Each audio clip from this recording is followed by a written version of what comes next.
Assalamualaikum warahmatullahi wabarakatuh.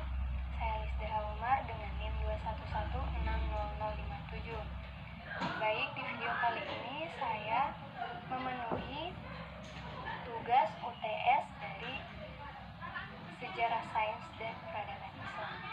Metode sejarah pendidikan Islam. Memahami sejarah adalah hal yang cukup rumit. Setidaknya ada dua fase untuk sampai pada hal tersebut. Pertama adalah fase penggalian sejarah, dan kedua ada fase penulisan sejarah.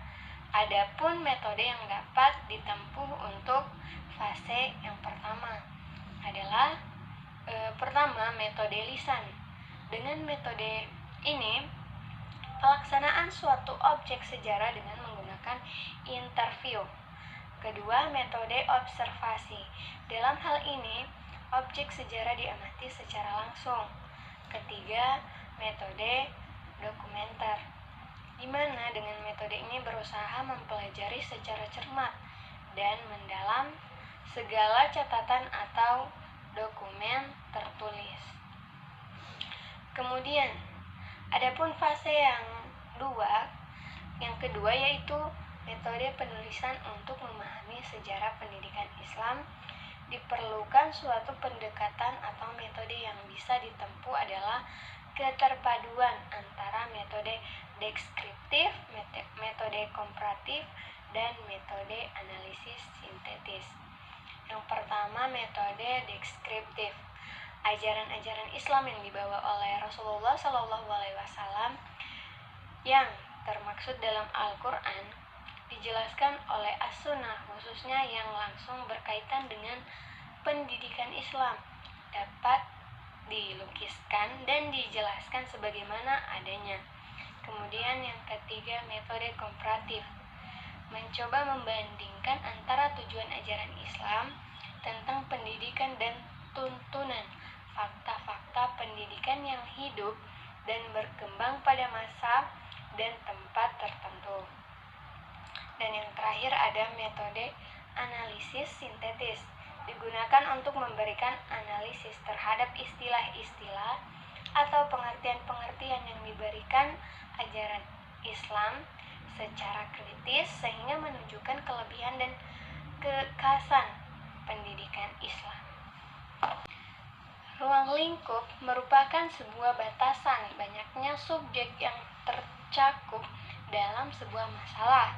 Oleh karena itu, ruang lingkup sejarah Islam secara umum dapat diartikan sebagai batasan-batasan dalam mengkaji dan membahas tentang masalah sejarah yang ada. Kemudian ruang lingkup sejarah peradaban Islam terbagi atas beberapa, yaitu pertama, sebelum Nabi dilahirkan. Kedua, Rasulullah SAW dilahirkan hingga wafat. Ketiga, Khulafaur Rasyidin, Bani Umayyah, Bani Abbasiyah. Kemudian kemunduran Islam, dan yang terakhir ada penyebaran Islam di Eropa hingga Asia. Periodisasi merupakan pembabakan atau pengelompokan waktu berdasarkan zaman. Pembabakan ini bertujuan untuk mempermudah pemahaman dan mengetahui ciri khas atau karakteristik dalam pembahasan sejarah.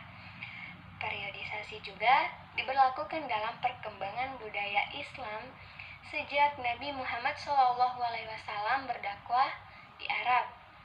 Dalam perkembangannya, agama Islam turut memunculkan suatu kebudayaan yang kemudian dinamakan peradaban Islam. Hal ini memicu kemunculan beberapa dinasti dan kerajaan bercorak Islam untuk berkembang di beberapa pusat kota di dunia.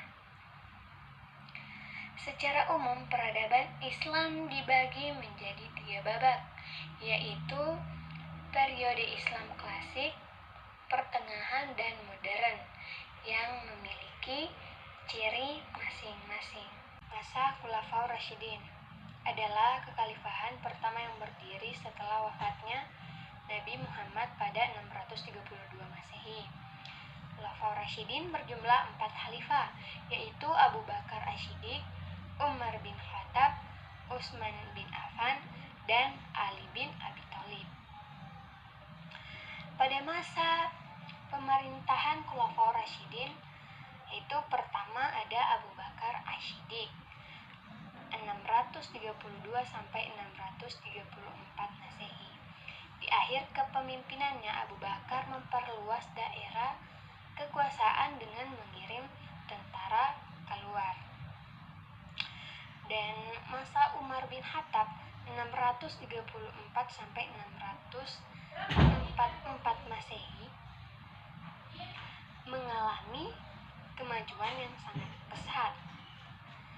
Selain itu juga Umar mengesahkan ketentaraan, kepolisian, pekerja umum, sistem kehakiman, hisbah atau pengawasan terhadap pasar, membangun pusat pengawasan terhadap takaran atau timbangan, mencetak uang negara, serta membangun departemen pajak dan tanah atau Diwan Al-Kharj dan departemen keuangan. Kemudian masa Utsman bin Affan pada 644 sampai 655 Masehi. Di masa kepemimpinan Utsman, umat Islam mengalami era paling makmur dan sejahtera. Wilayah Islam diperluas hingga ke Tripoli, Armenia, Turkistan, dan Kypros.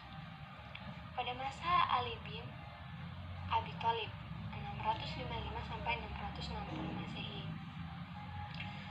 Ali bin Abi Thalib berusaha mengatasi pemberontakan dengan menarik para amir yang sebelumnya diangkat oleh Utsman. Ia juga mengambil alih tanah yang dihadiahkan Utsman kepada penduduk dengan menyerahkan hasil pendapat kepada negara.